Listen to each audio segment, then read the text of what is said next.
बोलो दुर्गे माँ की जय। तो आज माता शैलपुत्री की जो कथा है हम आपको क्योंकि आज जो नोरता है पहला नोरता माता शैलपुत्री का होता है, तो आज हम आपको शैलपुत्री की कथा बताएंगे। इस कथा में आपको एक बार प्रजापति दक्ष ने एक बहुत बड़ा यज्ञ रखा।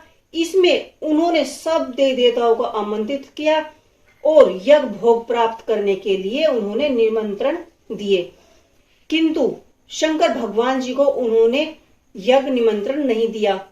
और शैल ने जब सुना कि उसके पिता एक बहुत बड़ा यज्ञ रख रहे हैं और भोग के लिए उन्होंने सभी देवी देवताओं को निमंत्रण दिया है, तो वह वहां जाने के लिए अपने मन को रोक नहीं पाई और वह बिलख बिलख कर रोने लगी कि उन्होंने शिव शंकर, उनके जो पति थे शिव शंकर जी को आमंत्रित क्यों नहीं किया। अपनी यह इच्छा उन्होंने शंकर जी को बताई। सारी बातों पर विचार करते हुए उसके बाद उन्होंने प्रजापति दक्ष किसी भी कारणवश उनसे रूठे थे, क्योंकि पार्वती जी ने शिव शंकर जी से उनकी अनुमति के बिना विवाह किया था।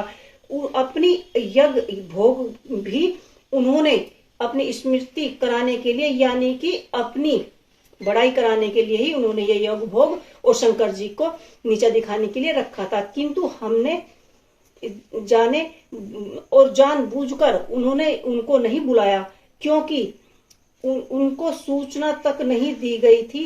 ना उन्होंने उनको पार्वती को बुलाया और ना ही शंकर जी को कोई सूचना भेजी।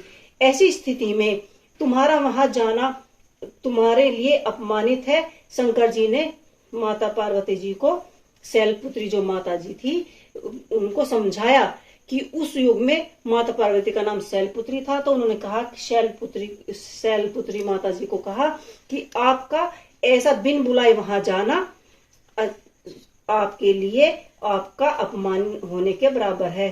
आप वहां ना जाए। पिता का यज्ञ देखना वहां जाकर माता अपनी बहनों, परंतु माता शैलपुत्री ने शिव शंकर जी की एक न मानी और वे जिद करने लगी और वे बिना बताए शिव शंकर जी को वहां से अपने पिता के राज्य हमन में अपने राज्य चली गई।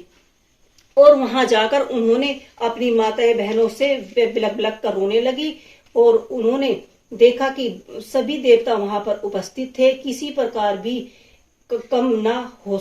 उनका जो अभिमान था उनके पिता का मन कभी कम ना हो सका और उन्होंने उनका प्रबल उग्रता देखकर भगवान शंकर जी से उन्होंने वहां जाने के लिए अनुमति। जब माता शैलपुत्री जिद करने लगी और वे नहीं मानी, तो भगवान शंकर जी ने मजबूरन उनको वहां जाने की आज्ञा दे दी। तो भक्तों, यह माता शैलपुत्री की कथा इतनी ही। कल को माता रानी का दूसरा व्रत है, तो हम आपको दूसरी कथा कल के व्रत में बताएंगे। तो प्लीज आप मेरी वीडियो को लाइक करें, शेयर करें, कमेंट करें और मेरे चैनल को सब्सक्राइब करें। जय मां दुर्गे, जय माता की।